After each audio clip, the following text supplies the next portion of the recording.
Welcome to FOH Deep Dive. And today we have our FOH Man of the Year 2024, Mike BigGuns. Mike, welcome along. How's it going, Rob? I'll tell Happy you to be what, here. I caught up with Kenny earlier today, and I told him I was catching up with you. He's so pissed, Mike, that he thought he was next in line for Man of the Year. And I don't know where he got that. I don't know where he got that from. He's a But I think legend in and of himself. He doesn't need to be Man of the Year, too. he got it. And He's like on his own. he thought he was due. And I said, this is not like the public service where it's based on longevity. It's actually based upon performance. But anyway, he passes Tell him on. to file a complaint to the committee and see where it goes. He only found out we actually had a moderators forum 5 years after we launched the site. But it was great. It was great. Fantastic. Mike, where does this deep dive find you? Where are you living? Which part of the world? I am in Los Angeles, north of LA by about 20 minutes. So outside of LA proper, but used to be inside of the city, because for anyone that knows the geography here, the city is vast, wide, and way bigger than it should be. And then a couple of years ago, we actually moved outside of the city, about 10 minutes north. So Santa Clarita Valley, for anybody that is familiar with Southern California. You're a Cali native? Yeah, I was born in Inglewood, right down the street from the fabulous Forum where the Los Angeles Lakers created Showtime and delivered beautiful basketball to the world. Brilliant. Yeah. Brilliant. You say you went to school, you went to college in locally, or did you go? Yep, I went to USC. I venture out. I travel, right? But as far as where I've called home has always been somewhere in LA my whole life. Right. So I don't know what that says. Well, see, it says you're bloody happy and comfortable. For the most part, sure. There might be some moments where that's not true. But, I've known you for a while, Mike. People bitch about California. People bitch about LA. I love LA and I love Cali. But I've never heard you say a bad word about the place. What's the point? Everybody else says so much. Well, a lot of it I'll agree with. Like my cousin in Colorado loves making fun of the fact that people walk down the street and don't say hi to each other. It's like you don't even exist. Just deer in headlight or just blinders on and just walking. And he's right. I say hi to people. They don't say hi back, but I don't care. Just as a segue there, when Hamlet and Laura came across for my wedding to Dee, and we're up at Mooloolaba just walking along the seafront, the beaches, and everyone he passed would say good morning.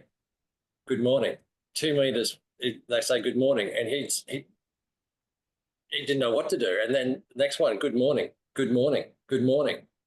And finally he turns around, he comes back up to me. I was walking about 10 meters behind him. He walks back up to me and he says, motherfucker, what are they doing?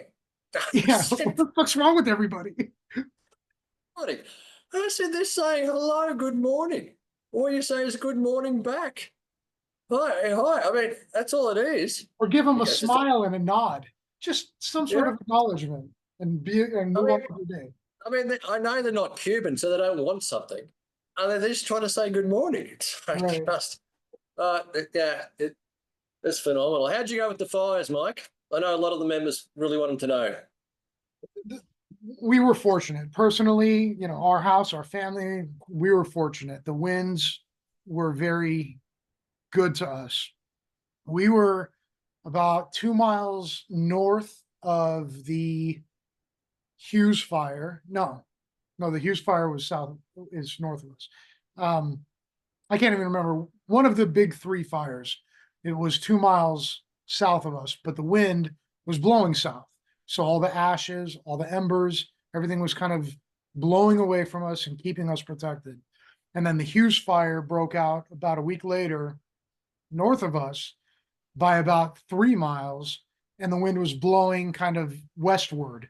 So again, kind of protecting us. So we were very fortunate in that regard.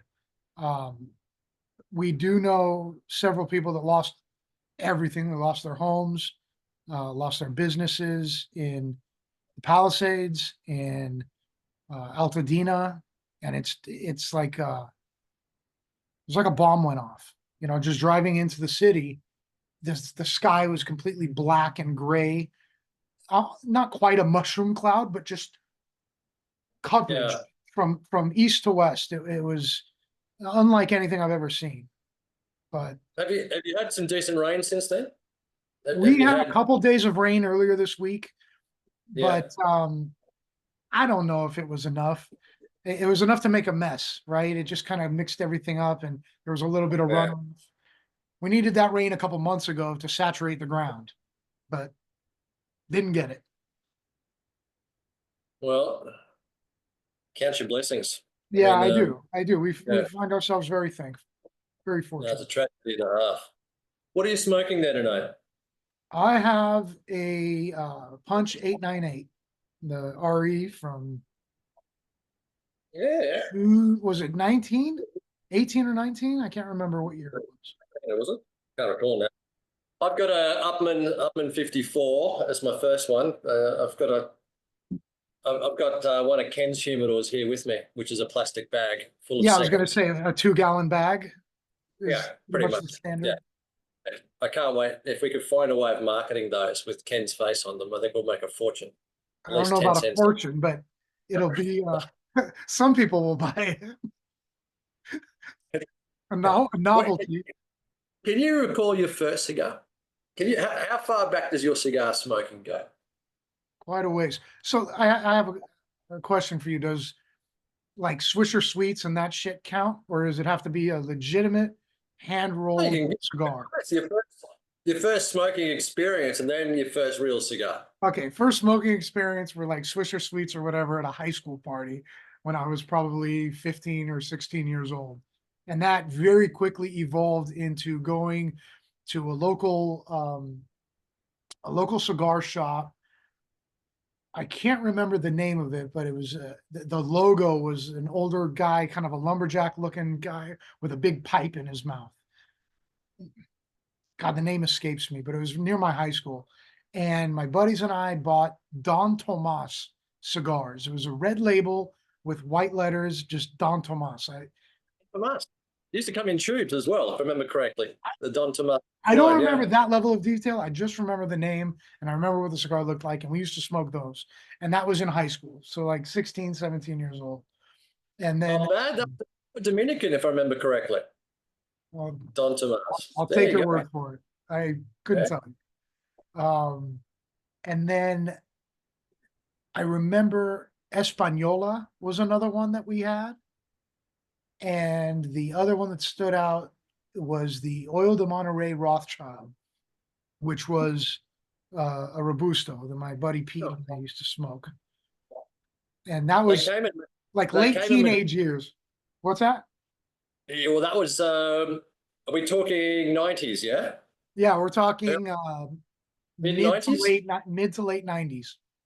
So Yeah, that was one of the hottest cigars in the market. That Hoy, the Monterey, the Rothschild, in the Maduro specifically. really. And through that boom period, that's where it really made a name for itself. It found its way to me a couple of times at least. Yeah. No, it wasn't a bad cigar at all. It wasn't a bad cigar at all. First Cuban cigar. First legitimate, verified, real Cuban Verified. cigar was a Monte Cristo #2, and it was on a ski slope in a local mountain that we have here called Wrightwood, and blew me away. I remember smoking it to the nub. I remember smoking it while I was snowboarding. It was an amazing experience and got me hooked on almost exclusively Cubans at the time. I may have dabbled in and out of some of those. I think Espanola was still around at that time. This was probably in my early 20s, like 21, 22. And then I just wanted Cuban cigars. So I slowly got into Partagas D4s after that, and Diplomatico number twos. So you Oh, and the Oil de Monterey double Corona. Those were like or the the Monterey. four foundation cigars of my Cuban experience. When did you buy your first humidor? So I actually made my first humidor when I went to Greece after I graduated from college. And I got a candy jar that was, it's basically got the big cylindrical jar, metal clasp that locks it down with Yeah, a rubber ring on it to make it airtight. And I bought a round humidifying device that I put double-sided tape on and stuck it to the top of the lid. And then I put a bunch of cigars in there, closed it, latched it, and I took that with me to Greece. That was my first, I'll call that my first humidor. It was a travel humidor. The first one that I purchased was probably a few years later in college. But that was my first legitimate humidor, a glass candy jar. yeah. My first one was a suit. I must have paid $40 for it. Just that holds 20 cigars, wooden cigar, and that was it. And you thought you were king. You'd put your cigars in there and think, oh, these will last me for months, and Oh they never yeah. did. You And open it up and smell it. The trunk lid shut, like the thump. You ever do that? yeah, yeah. Drop it and hear the thump. Right. Yeah. It was These exciting days, do you time. have cabinets or you are a Tupper door man? Do you have we call them So eskies, coolers? How so do you store this? currently I just have a bunch of big sealed coolers because I haven't figured out what I want to do. About 12 years ago, no, not longer now, 16 years ago, when I first joined FOH, I built a winador because back then they weren't making them like the New Air and whoever else. They weren't making refrigerators for cigars. And Yeah. it gets hot in LA. The house that I was in at the time was a house that got warm. So I needed some sort of climate control. So I built I bought a wine fridge.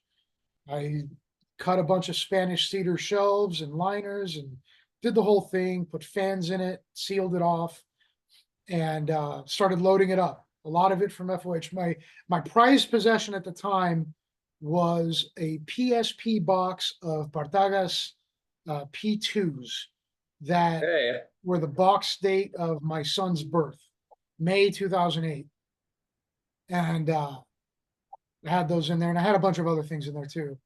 And one day I noticed, I don't know if it was a funk or if I saw something. I pulled it out, the compressor or whatever, the refrigeration device leaked and flooded the entire cabinet and ruined all my cigars. And that P2 box was just wet all the way through from front to back. And the cigars in there were like 70 ring gauge. I mean, they just blossomed up, and it put me into a depressing funk cigar wise. And I chucked almost all of them and left the cigar game for years. And then came back came back at COVID. This probably happened in like 2014. And then in COVID, I was bored one day and thought, I wonder if my FOH login still works. And I piped back in, and here I am. Hey, Now you had I'm a man of the year 5 year 4 years later. Look at that. 5 year hiatus. Yeah. Didn't smoke cigars for 4 or 5 years. Yeah. And I was working out. I was doing a lot of health adjustments. At the time, I was like 265 pounds. So I don't know if there was a correlation there. I figured there probably was. Part of it had to do with my stash getting destroyed. The other part was this health kick that I was on. So a combination of sorts kept me away for a little bit. But I sure am happy that I found my way back. How did you find us originally? It had to have been a friend. I used to be on like the CA forums, Yeah, and yeah. one of my buddies was he's one of those guys, the personality where if he gets interested in something, he like all in. He'll be he'll have a doctorate in whatever the subject is within a year or two because he's just dedicated. He's one of those guys. And he, you know, the cigar bug caught him, the Cuban cigar bug caught him, and he was just all in. And I think he mentioned FOH to me back in like '06, '07, or I don't know, I could look when I joined. And I joined and just slowly gravitated away from CA. I don't, and that's clearly not around anymore. I don't even know when that ended. And then just have been a member of this forum ever since. And no others.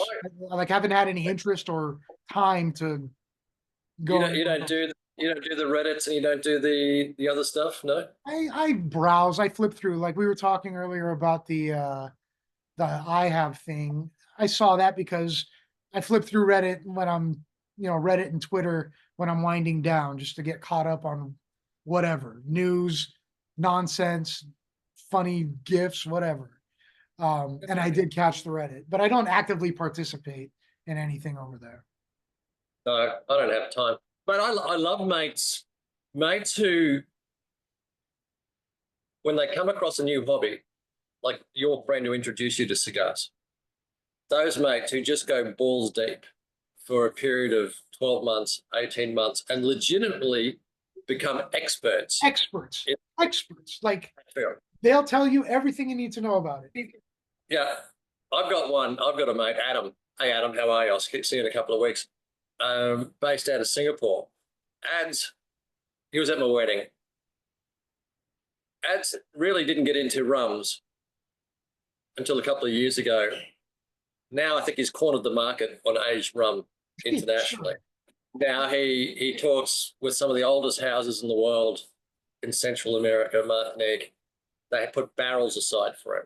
He didn't touch whiskey till 4 years ago. Now he's investing in whiskey barrels as part of a consortium to do it. And great, you know, when he got into barbecue, now he only buys his steaks from the USA.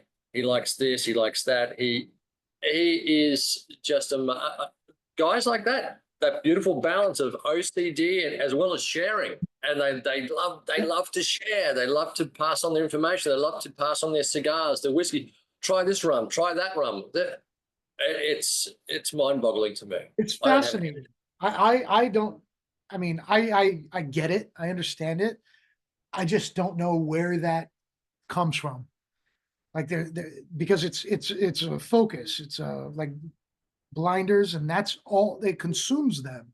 They still have time for everything else, but their hobbies just get narrowed to that one thing, and that's it. And then it moves on. The guy owns a hedge fund, and I have no idea how he could find the time to do what he does. He's living 4 lives. He's living 4 lives at the same time, and it fascinates me. I love guys like that. I love spending time with them. It's so cool. You know, I asked him to pick D and I up. We're in Phuket on Phuket Beach, and we're going to his place. He's got a house in Phuket. And I said, well, I'll just get a cab. And he said, no, I mentioned the beach. So I don't know if you've ever been to Phuket or Phuket Beach at Christmas time. There are, I don't know, maybe 10,000 people on that beach. Oh, wow. And it's packed. He just drives up in his Grady White right in the middle of the beach between because boats aren't allowed there. And he just drives right up onto the sand. And he pays, some guy's telling him to go away. No, one of the security people, go away, you can't do this, you can't do this. He flings him 100 and says, mate, can you give me a push off so I can get out? He's an Australian. Can you give me a push off? Never ask permission. Never ask permission. Just always better to ask for forgiveness. That's it. Do it. What did you study in college, Mike? I have a degree in urban planning and development. with an emphasis in real estate development. Well, yeah. So California is the place to be. Yeah. Well, it helps to be out here. I mean, I clearly haven't gone anywhere, so it's been treating me well enough. But funny enough, the majority of the projects that I work on are outside of the LA area. We have very few Yeah. projects in LA, and I'm thankful for that because the the process and the bureaucracy and the red tape here is like nowhere else in the country. I wanted to say the world, but that's a little bit of an exaggeration. It's insane, and that makes me really feel for all these people that are trying to figure out how to rebuild their lives and dealing with that government. It's going to be a nightmare. But anyways, the majority of our work is outside of Southern California, but this is my hub, Yeah. so it works out. All right. Back to cigars. We'll see. I know you've taught me a great deal about tequila, and I mean, good liquor is obviously one of your passions.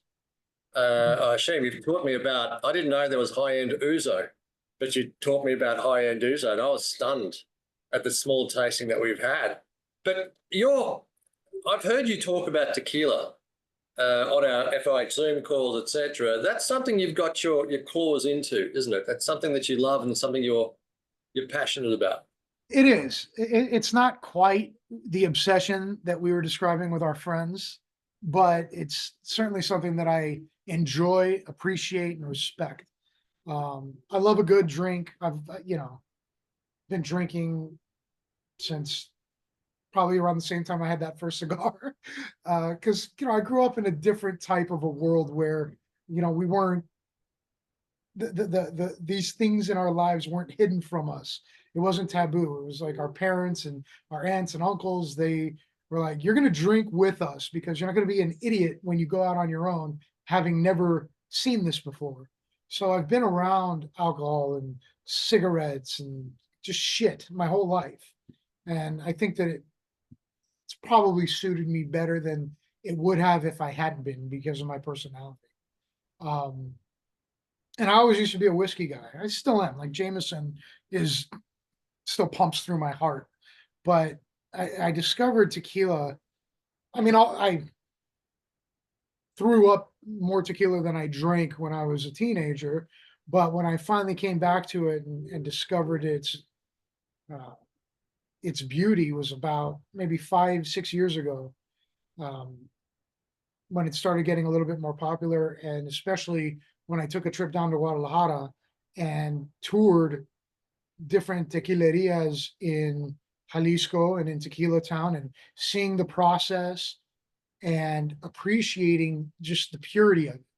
Where, like this Blanco it looks like water because it's not aged.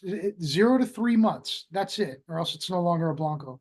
And that means it's like unmolested, right? It's not influenced by any outside tastes, flavors, aromas, or anything that you would get from an oak barrel or a Cabernet barrel or anything like that. Nothing wrong with any of that, but that made me appreciate it because when you think of Scotch or you think of um, some bourbons, I suppose, rums that have these age statements on it, they need 12 years, 15 years to get to where everybody wants them to be. And with tequila, you have to wait for the agave. The agave takes 7 years to mature. So Yeah. that's where the waiting happens. But just the fact that it's so pure and you get this spectrum of different flavors from it, I don't know, just it spoke to me. And you find it's a great match with cigars? I do. I do. Yeah. I have a tendency to like Highland tequilas from the Los Altos region. They're a little bit smoother, I would say. And I think that smoothness and that like just how calm they are complement cigars a little bit. There's not like some tequilas you might get, they might have a strong bite or a really strong flavor associated with them, which would detract from a cigar. But some of the ones that I enjoy drinking, and even the ones from that region that are aged in oak barrels or Cabernet barrels, they're still subtle enough to where they don't overpower a cigar. I mean, that's my opinion. I'll be the first one to admit I don't have the most sophisticated palate. I like it or I don't like it, but I really like it. I'll get you to send me a list of 5 tequilas you recommend. And he's done that for me, guys. And we've actually gone and bought some tequilas locally that we share with the deck guys on a Friday, and they're stunned. So if you can do that for me, send me through and we'll actually list them here. 5 tequilas that are readily available in the US that people can actually go and find and try. Well, you got this one, right? You Yep. picked that one up and enjoyed it with the deck. I've put 1 or 2 threads in the watering hole on tequila and made some recommendations, but you know, John usually lets them sit there for about a day or two, and then he puts them where they belong in the beer and spirits sub forum, so they get lost to the ether. But I'll be sure. God bless John. I love them, but I'll give you some recommendations. You made a point before. The shit that you got up to as a youth, the stuff that I got up to as a youth, my kids haven't. They swear to God I've got 2 horns. So most of my public life is recorded in one way or another. The trips to Havana, the dinners overseas, the New York functions, the London functions, all the way back to the 90s. And of course, it's all can be found somewhere. So when they started getting old enough to go back and see who their dad really was and what he gets at, there's no way they do that today. We grew up in a completely different time. Well, yeah, totally different time. I don't know how it was in Australia, but we've always had, I think we've always had laws where tobacco at the time was 18 or over for sales. And I think now it's actually 21 or over. I'm not sure. But at the time it was 18 and over, right? That was the law in the books. I was in high school. I was 16 years old with my buddies going into these tobacco shops and shooting the shit with the owner and whoever was in there buying cigars because no one cared. It was a different time. It was like a different, just a different environment. And I don't know if it was them not caring or them enjoying the fact that there were some kids in here and not a bunch of old men. I don't know what it was, but we got away with quite a bit that just doesn't happen now at all. Do you hire a lot of college graduates in your firm? We do. When we go searching for help, we'll start at the college level, and then we'll throw ads in some of the industry rags like planning magazines and other LinkedIn. So we'll get a good mix, but it depends on what we're looking for at the time, right? Because we're a small group that does a lot of work, and when we get overwhelmed, if we need somebody that has that sophistication, we're going to go after somebody that has a lot of experience.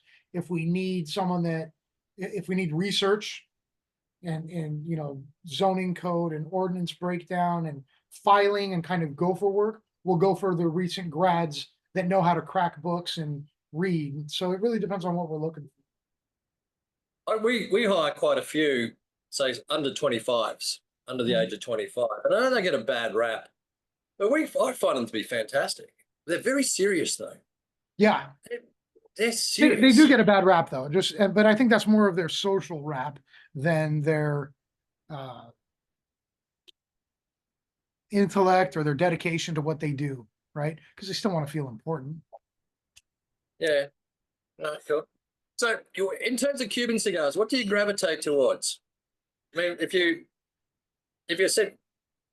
I can say, I'm only going to let you keep 5 Cuban cigars, what are the 5 you'd keep? Well, that's easy. So gravitate like brand or size, or what are you asking? Specifics. I'm going to give you, you can keep Party, 5 cigars. Party 898, hands Done. down. HDM double Corona, PSD 4, Party Short.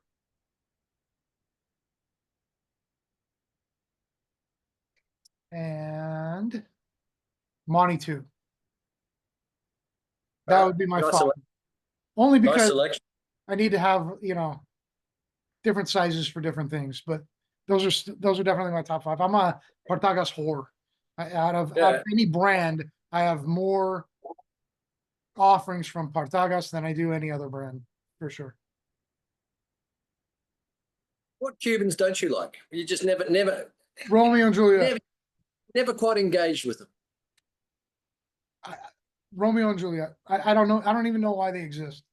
Every single one I had one where I got that faint hint of cherry, and I thought, oh, that's what they're talking about. And that was the extent of my positive experience with that line of cigars. And I've had several. I've had Churchill's. I've had the. We were talking about this the other day. What is it? The Royales. Yeah. Uh, the Hermoso #4. It just, I don't know what it is. They don't talk to me at all. I have Yeah. zero interest in them whatsoever. You said Choice Supreme. I think that's the one that came out first. Did you say Choice Supreme? I did not. Okay. What That's came out one first, meaning my number one pick? No. The one that you didn't say you can't get. No, the Romeo, anything Okay. R and J. Anything outside of that, you're good. Outside of that, I've been good. Yeah, I've even enjoyed freaking some of the like Quintero and um Jose Piedra.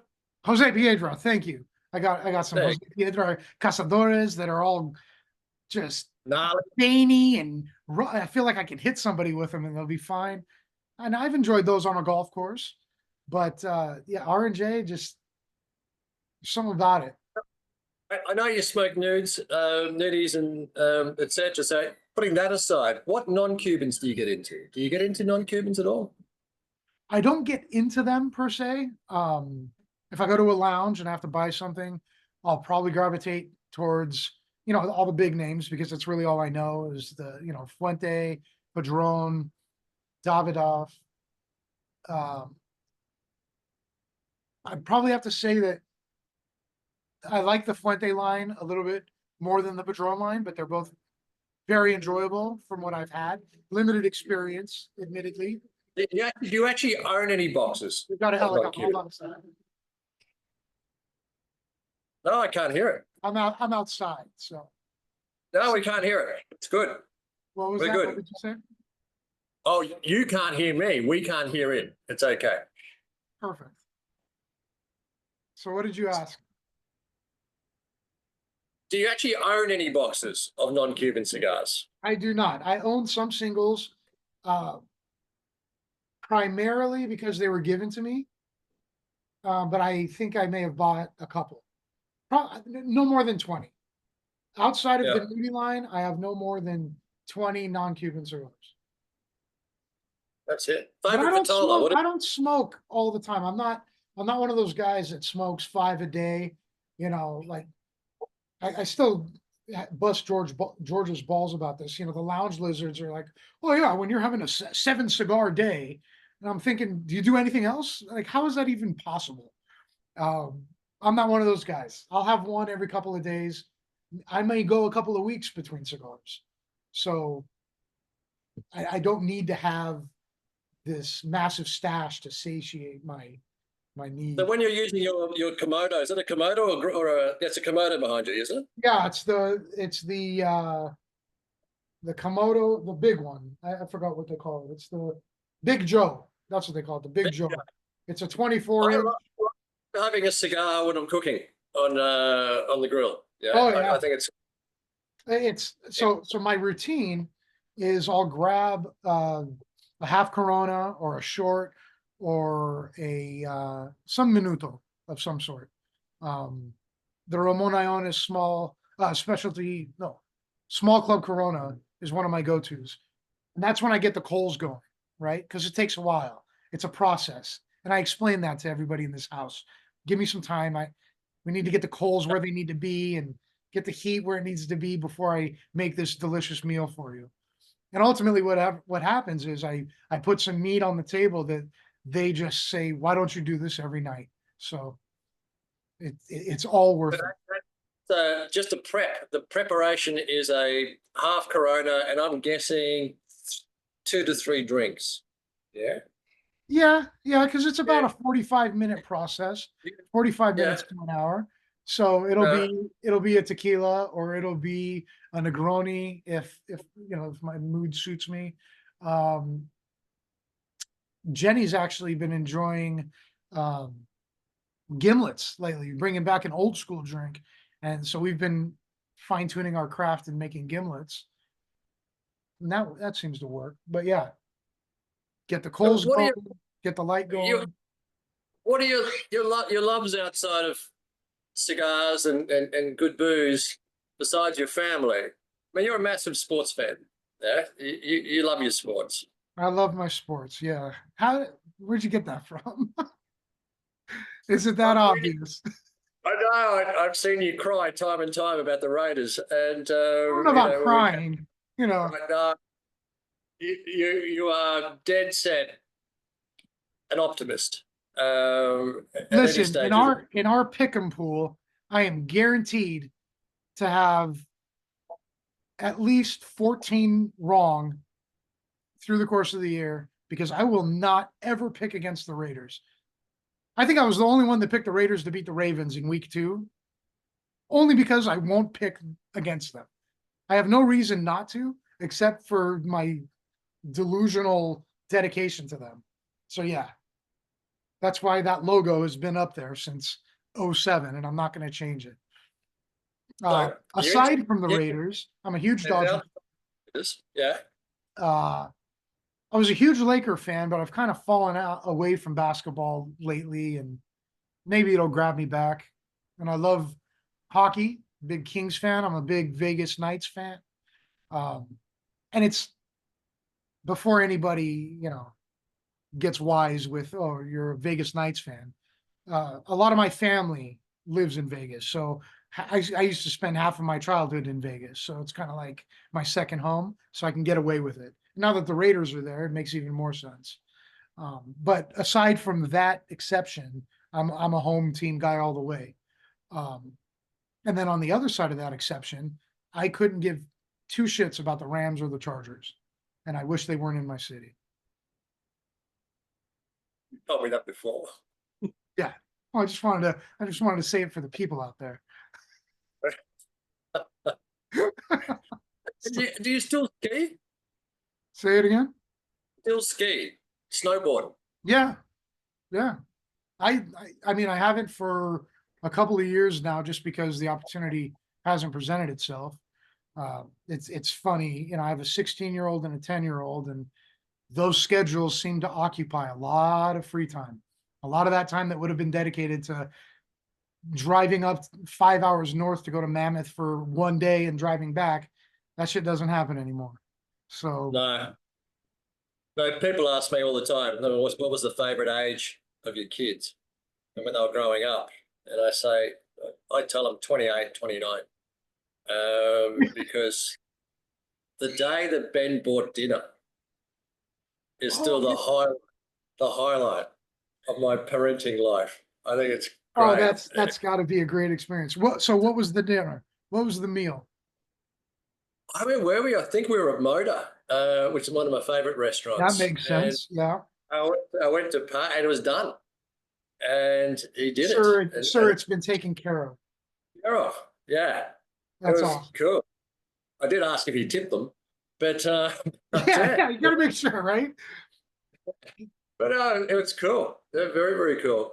Oh, so on FOH, we have a lot of young guys coming through. A lot of people starting off their Cuban adventure and non-Cuban adventure, because now we've gone from a 100% Cuban farm to effectively 50-50 or 60-40 Cuban, non-Cuban, through necessity in terms of price increases from Habanos and a different strategy they've taken. You've got some longevity in this hobby. If you were to start again, or if you were in their position, how would you start? But did you go and buy box after box after box when you first started? I did. I mean, within reason, okay? Because at the time, like a 10 count of Behike for $400 seemed absurd to me. So I knew what I liked initially based on the the cigars that I experienced that I shared with you, the Monty 2 that was given to me, the double Corona that was given to me. So I knew I was buying boxes of those.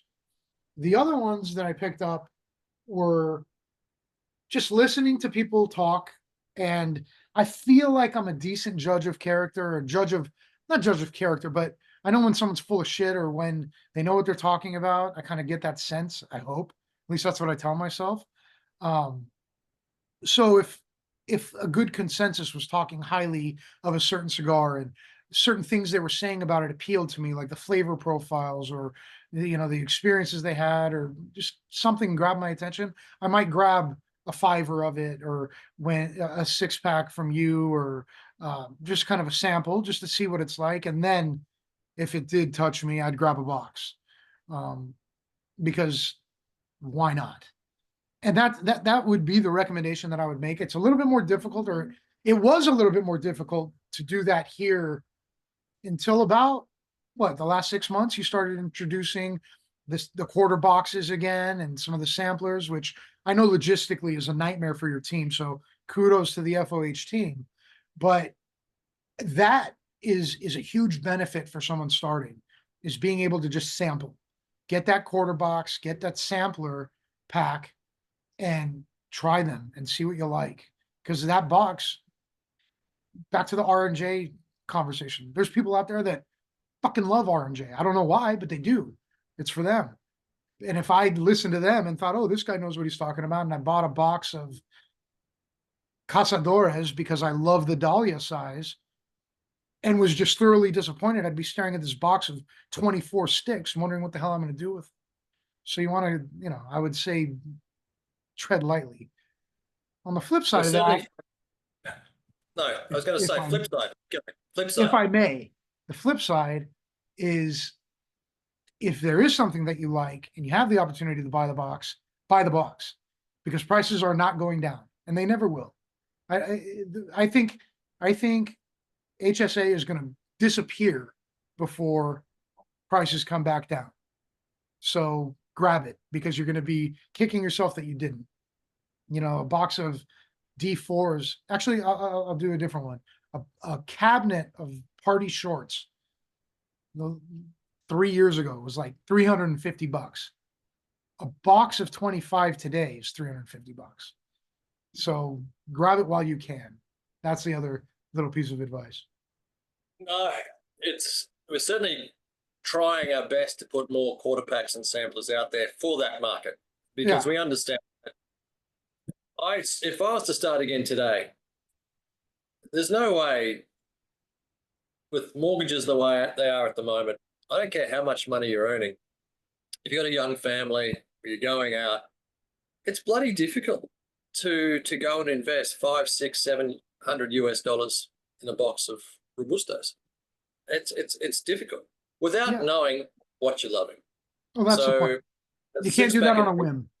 Or pick up a Robusto sampler. So now that supply has increased, and I think that's one of the reasons that post the last 6 months, 12 months, supply has increased. So we've now got that ability to, because it is a pain in the ass to actually do it. We're going to continue to do that as much as we possibly can.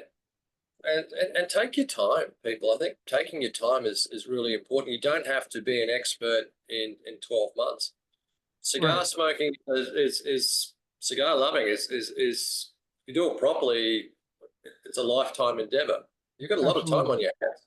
And non-Cuban cigars, I mean, explore those. And that's something I've got a lot of information on the forum. We've got some great members who really know their non-Cuban cigars, and the Dumbarton Trust and stuff like that, which is not Arturo Fuente, which is not Padron.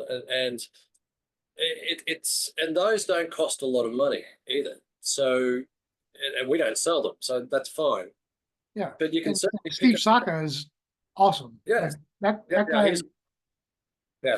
I'm looking forward to a long lunch with Steve. He's on Mhm. my long lunch list. I'd love to do.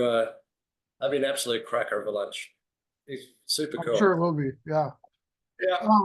And I think the other part of it, and again, I'll admit my non-Cuban experience is very limited, but I think it's fair to say that the offering that is available today versus what was available when I started smoking 20 years ago, 20, fuck, yeah, 20, 25 years ago, is completely different. You're getting dynamic flavors and a lot of different good offerings from what I hear from people that I respect their opinion. Um, you can do very well and be very satisfied in the non-Cuban market. Uh, I'm just so set in my ways that I don't care enough to explore, you know. But I'm sure that it No, will be fine. I think the biggest struggle is finding non-Cubans in the size format that we're used to. Fair, yeah. You know, I don't need a I, 60 ring gauge anything. I don't need a 54 by 8, even if it No, is a Dunbar trust. What I'm looking for is actually what we're doing at the moment on that nudies, and you've had one of the samples, is the half Corona, which is coming out. And it's not really a epic, half Corona. It's a excellent, 44 gauge, but in the size of a Reyes. And surprisingly, it's got a pigtail at the same time. So, and the reason we want to do that is yes. Why Reyes do is you one, want to do that, Rob? yeah, because we can, Is this part and of the because Trinity line? and I can't afford to smoke fucking Trinidad Reyes anymore, and because it's one of my favorite cigars. So we wanted to blend the Trinidad Reyes type cigar that people can afford, and we can do it. So that's our next release in be That about half 6 weeks. Corona is awesome. I'm And looking it's, forward to that one. That one's awesome. yeah, That's going to be Mike's one of my prep sticks when I'm getting that Cajun going. and we had some samples put together of different blends, and blend number one was the one that was the killer blend out of all of them. So that's in production at the moment, and thankfully we got lucky. We got lucky on them because we found some wrapper that was too small, some super high quality wrapper that was too small Perfect. for other cigars. Because you can imagine in Oscar's factory, they don't make that size cigar. So all these beautiful wrappers we found that's just put aside, they're going to use them as filler. And we said, no, this is perfect for us. You Oh know, yeah. we can make this work. So I'm looking forward to that. I'm looking Yeah. forward to it. I mean, God, shout out to Kim. Donkey dicks don't fly with me. I don't understand the appeal. I guess we've talked about it, and it's a business decision, weight, taxes, etc. But from the consumer perspective, at least from mine, it doesn't appeal to me at all. The Dahlia is the perfect size for me, and Your Vitola. That's your Vitola, the number one, Dahlia. hands down. Yeah. I have three samples of it. I've got the Party 898, these punches, and custom rolls that I got from um, an LCDH that will not be mentioned because of their recent reputation. But at the time, they were really good. But no one else makes them, and I'm not buying Casadores from R&J. So what are my other options? They're limited, but unless they come out with the REs, um, I don't know what the fascination is with these giant cigars. No, it's tough. Actually, we are making a Dahlia at the moment as well. So I'm aware. you'll I'm be looking forward to tasting that too. be tasting those Dahlias shortly as a sample to go. But it's hard. It's hard, and I understand the US market fairly well. But as you know, to make a Reyes cigar or to make a double robusto, the difference in cost is about 20 cents. Right. It's and so when it comes to putting them on the market, you look at your return on investment because no one's going to pay $12, $15 for a Reyes size cigar, not in the US market, and so no one makes them.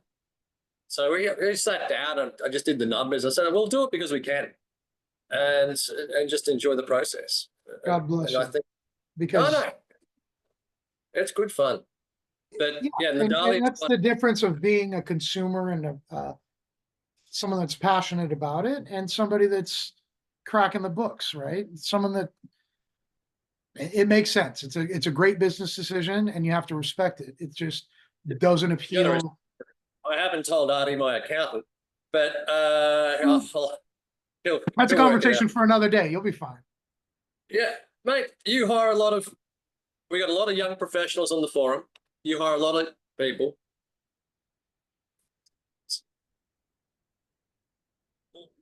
Outside of cigars, what advice can you give them as this is a whole freaking different world, yeah, in terms of getting ahead in a corporate or organizational ladder. What advice do you give these guys at the Yeah. moment? I mean, I was actually having a conversation with my son earlier about something that I would advise, but not, it's just universal, like putting your phone down and disconnecting from social media influence and different entertainment outlets that just grab your attention and consume it, because that attention is taking you away from everything else, passions, professional development, just life, right? I'm guilty of this, of allowing this to happen. My son, as I mentioned, is 16, and uh, so he's starting to drive. He just got his license, and one of the things that some quirk in my brain when I was growing up is I always knew where I was. Like I was never going to be that person that got lost. I knew roads, I knew landmarks, I knew places. Wherever I was comfortable. And if it was a brand new place, within a couple of hours or a day, depending on how long I was staying there, I would feel comfortable getting around and knowing how to get around. Okay. My son, my daughter, they've got their iPads, they've got their phones. So when we're driving around, driving them from here to school or to practice or whatever, and they're staring at their phone, not paying attention to anything around them. And now they're driving and they're like, which way do I go? It's like, man, we've driven this route hundreds of times. What do you mean, which way do we go? Get your face out of the phone and look around, pick up a book, talk to people. That's like just a general piece of advice that I don't think many would disagree with. Not at all. And let's face it, if you lived on Google Maps exclusively, they'll never find the Gulf of Mexico again. Never. I mean, nor Denali. Like, it'd be lost. It's disappeared. It's gone. Never existed. I had a business lunch. Actually, no, we got some new a new film crew that we're looking at hiring to do some videos for Sure Away, which is another business that I have, and one for Bond Roberts. I'm an advocate. You're an advocate, and one for Bond Roberts Auctions, which is just small format videos of how to and how to prep and stuff like that. And really top guys, husband and wife, young though, yeah, they're in their 27, 28, around that, but really cutting edge. And he said, let's have a Zoom meeting. And I said, well, no, let's go to lunch, my shout. And they had such a great time. And I was up, I won't mention his name. And I said, but we asked me, he said, how often do you do this? I said, I've made all my relationships over a meal and a drink. Yeah. Throughout, since I was in banking in the late 80s. And then cigars has always been the same. And he says, I've never been to a business lunch before. I was going to say, I had a feeling that was coming. Never. Been. And he asked me the question, he said, if there's one piece of advice about that you could pass on, and because now I turn 60 next month on the 12th. February 12th, right? Yep. Yeah, beat me the too. 12th, February 12th. And he said, if there's one piece of advice you could give, I said, business is relationships, and relationships can't really be developed over Zoom or Microsoft Teams. You actually got to spend some time and some money to get to know people and see if you're the right fit. And it's not just one lunch sometimes. Sometimes it's a couple. Sometimes you need to spend. And there are times I haven't done business with people for 5, 6, 7 years, but we've built that relationship over that time, Right. which is always enjoyable. Whether you do business or not, it's always enjoyable, or not, or you find they're not really the sort of people you want to do business with. Yeah, and you're not going to find either out Until over you a spend screen. time relationships, and I find for the under 30s, that's something that doesn't come naturally to them. They tend to struggle a little bit in that environment. So if you can make that a skill set in being relatively entertaining, going out and spending the time, getting to know about them, getting to know about their families, the people you're interacting with, seeing how they interact with staff, see how they interact with the chef, see how you'll get a real understanding of who you're dealing with, and great relationships can form, but they don't form over a Zoom meeting.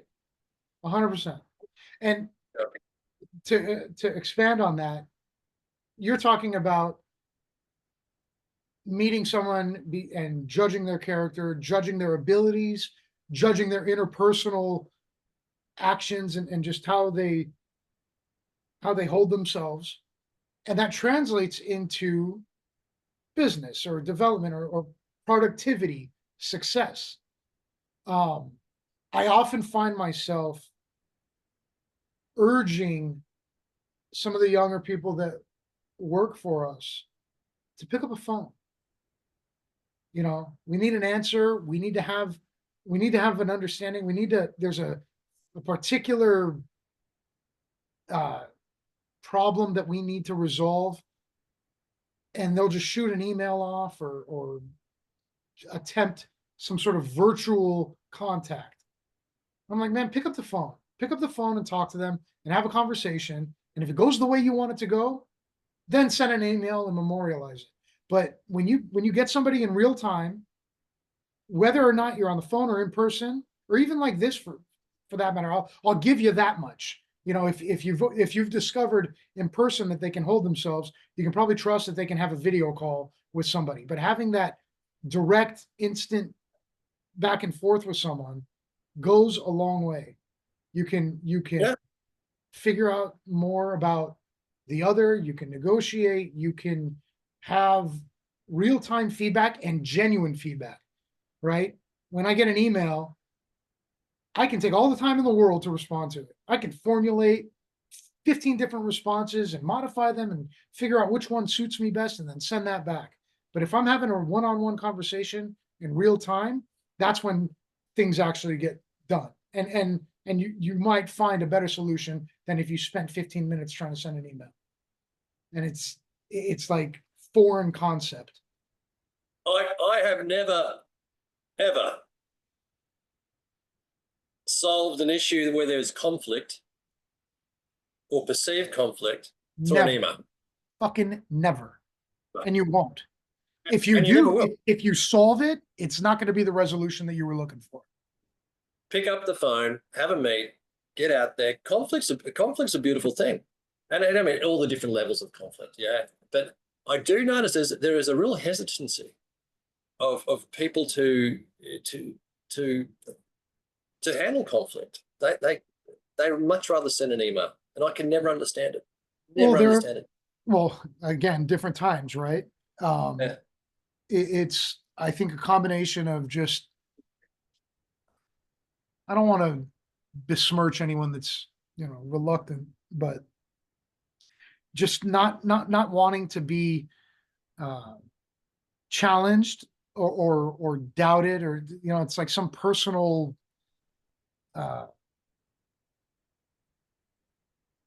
like it's personal. That's probably the best way to take it. They take it personally, like as if there's a conflict because I did something wrong, or I'm not right, or maybe it's not going to go my way. Well, you know what? Shit's not going to go your way every single time. How about you work around it and find something that maybe it's not 100% the way you wanted it to go, but you're 70% there, or you're 80% there. Negotiate it. Some compromise. Yeah, negotiation.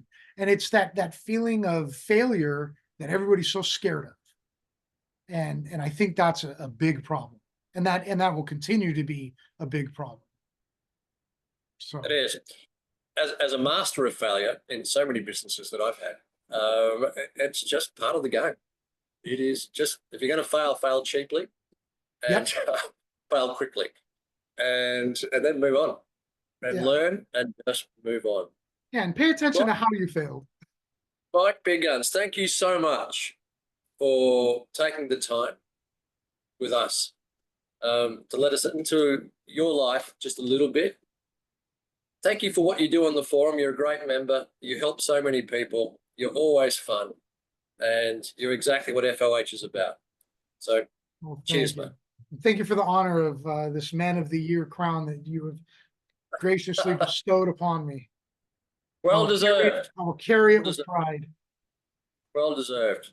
Take care, mate. Good job. I'll see you on the forum. Likewise. Good to see you.